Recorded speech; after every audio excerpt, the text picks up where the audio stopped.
నిన్న అర్ధరాత్రి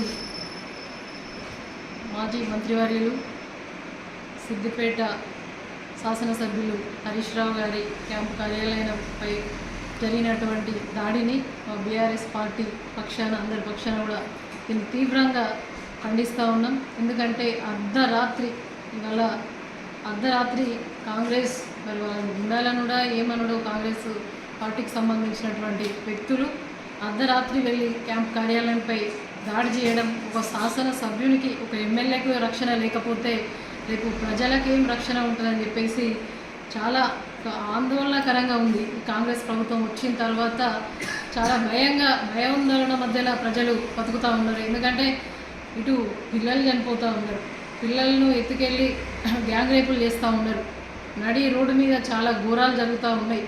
ఇవన్నీ కూడా కళ్ళ ముందట మరి ఇటువంటి ఘోరాలు జరిగినా కూడా మరి ప్రభుత్వం స్పందించకపోవడం, మరి వారి పార్టీకి మాత్రమే వారి ప్రభుత్వానికి మాత్రమే అనుకూలంగా ఉండే వాళ్ళని మాత్రమే ప్రోత్సహించడం, లేకపోతే ప్రతిపక్షమైనటువంటి నేతల ఇళ్లపైకి వెళ్ళి క్యాంప్ కార్యాలయాలపైకి వెళ్ళి ఈ దాడి చేయడాన్ని ఇది పూర్తిగా కూడా అప్రజాస్వామికం.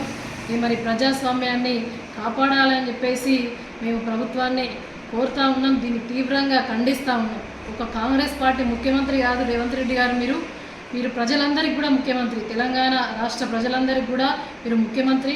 ఇవాళ ఉన్నటువంటి పోలీస్ వాళ్ళు ప్రభుత్వంలో ఉన్న వాళ్లకు ఏ విధంగా రక్షణ ఇస్తారో అదేవిధంగా ప్రజలను కాపాడంలో కూడా, ప్రజాస్వామ్యాన్ని కాపాడడం కూడా మీ వంతు బాధ్యత ఉంటుంది. కేవలం ప్రభుత్వానికి మాత్రమే మెప్పుగా ఉండి ప్రజలను ఏ దాడులు చేసినా, ప్రతిపక్షమైనటువంటి పార్టీ వాళ్ళపై ఏ దాడులు చేసినా కూడా దాన్ని పట్టించుకోకపోవడాన్ని దీన్ని పూర్తిగా కూడా తీవ్రంగా ఖండిస్తూ ఉన్నాం. ఈ పైశాచిక ఆనందం ఏందో ఈ కాంగ్రెస్ పార్టీ వాళ్ళకు అర్థమైతలే. కనీసం కూడా సోయి జ్ఞానం తెచ్చుకొని కేసీఆర్ గారు 10 సంవత్సరాల పాలనను, ఆదర్శవంతమైన పాలనను స్ఫూర్తిగా తీసుకొని ఎక్కడా కూడా ప్రతిపక్ష నేతలపైన అప్పుడు ఆనాడు కేసీఆర్ గారి పాలనలో ఎక్కడ కూడా ఒక దాడి కూడా జరగలేదు. ఒక క్రమశిక్షణమైన బీఆర్ఎస్ పార్టీ కార్యకర్తలుగా వారి నాయకత్వంలో మరి అభివృద్ధి సంక్షేమం వైపు పనిచేసినాం. ప్రజలకు ఏ అవసరం ఉన్నా కూడా మా కార్యకర్తలు ముందుండి పనిచేసిందే తప్ప ఇంకో ప్రతిపక్ష నేతపైన దాడి చేయాలి ఇటువంటి మరి ఆలోచనలు కూడా రాని అన్నటువంటి గొప్ప వ్యక్తి కేసీఆర్ గారి నాయకత్వంలో మేము పనిచేసినందుకు గర్వంగా ఉంది. మీ కాంగ్రెస్ మరి వాళ్ళు ఎట్లా పాల్పడుతుందంటే కార్యకర్తలు కాదు వాళ్ళని ఏమంటారు, మరి మీరే గుండాలు కూడా కాంగ్రెస్ మరి పార్టీ ప్రభుత్వంలో ఇటువంటి చర్యలకు మరొకసారి పాల్పడకుండా ఉండాలని చెప్పేసి మేమందరం కూడా కాంగ్రెస్ పార్టీ వాళ్ళను మరి హెచ్చరిస్తాము.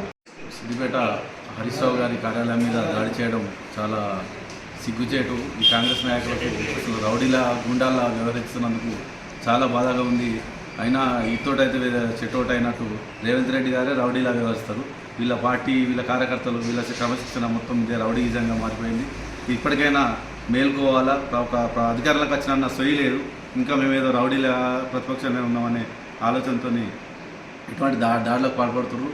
వాళ్ళు చేసేది ఏం లేదు. 6 గంటలు అమలు చేయలేక ఆపసోపాలు పడుతూ ఈరోజు రుణమాఫీ చేసి అది కూడా పూర్తి స్థాయిలో చేయలేని పరిస్థితిలో ఉండి ఈరోజు అదేదో మేము రుణమాఫీ చేసినామని మేము సిద్దిపేట హరీష్ రావు గారి మీద ప్రజలు పెట్టుకున్న నమ్మకంతో ఆయనను అత్యధిక మెజారిటీతో గత 7-8 ఎలక్షన్లలో హరీష్ రావు గారిని గెలిపించడం జరిగింది. కానీ ఎంత సిగ్గుచేటంటే అటువంటి ప్రజాభిమానం కలిగిన నాయకుని క్యాంపు కార్యాలయం మీద ఇటువంటి దాడి చేయడం అనేది సిగ్గుచేయడం అని చెప్పి తెలియజేసుకుంటాం. ఇప్పటికైనా మారండి, ప్రజలకు మంచి చేసే ఉద్దేశంతో పనిచేయండి. సిద్దిపేట హరీష్ రావు గడ్డ, ఆయన కనీసం కాలిగోటి కూడా మీరు ఎరుపురు, మీరు ఎవ్వరు వచ్చినా కూడా ఆయనను ఏం చేసేది ఉండదని చెప్పి ఈరోజు రైకల్ మండల బీఆర్ఎస్ పార్టీ పక్షాన తెలంగాణ రాష్ట్ర మాజీ మంత్రివర్యులు సిద్దిపేట ఎమ్మెల్యే తన్నీరు హరీష్ రావు గారి అధికారిక కార్యాలయంపై నిన్న రాత్రి దాడి చేయడం అనేది ఇది నిజంగా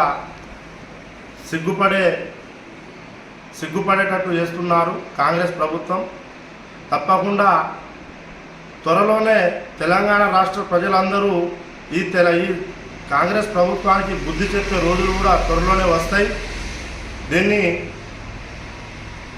ఈ రేవంత్ రెడ్డి గారు చేస్తున్నటువంటి పరిపాలన మీద ప్రజలందరూ ఇప్పటికే చాలా అసభ్యకరంగా అసహనంతో ఉన్నటువంటి ఈ తరుణంలో ఏం చేయాలో తోచని దిక్కుదోచని పరిస్థితులలో ఈరోజు ఈ దాడులు చేయడం, ఈ విధంగా వ్యవహరించడం నిజంగా ఇది మంచి పద్ధతి కాదు. ఇప్పటికైనా కాంగ్రెస్ ప్రభుత్వం కళ్ళు తెరిచి ప్రజల యొక్క అభివృద్ధిపై దృష్టి పెట్టి రైతుల రుణమాఫీని ఇప్పటికే ఒక గ్రామంలో 100 మంది రైతులు ఉంటే అందులో ఒక 30 నుంచి 40 మందికే రైతు రుణమాఫీ జరిగింది. కేసీఆర్ గారి ప్రభుత్వ హయాంలో 36,000 కోట్లతోటి రుణమాఫీ చేస్తే ఈ రేవంత్ రెడ్డి గారు 17,000 కోట్లతోటే రైతు రుణమాఫీ మొత్తం అయిపోయిందని చెప్పేసి డబ్బాలు కొట్టుకుంటుండు. ఇది ఖచ్చితంగా రైతులు తిరగబడి రేపటి నాడు ప్రశ్నించే రోజు వస్తుంది. ఆ రోజు వీళ్ళను ఎక్కడ దన్నాల్లో ప్రజలు అక్కడ దన్ని కూర్చుండబెడతారని చెప్పేసి ఇలాంటి చర్యలు పద్ధతి కాదని ఈ కాంగ్రెస్ ప్రభుత్వాన్ని కార్యకర్తల్ని మేము మా బీఆర్ఎస్ పార్టీ పక్షాన మేము ఖండిస్తున్నాం.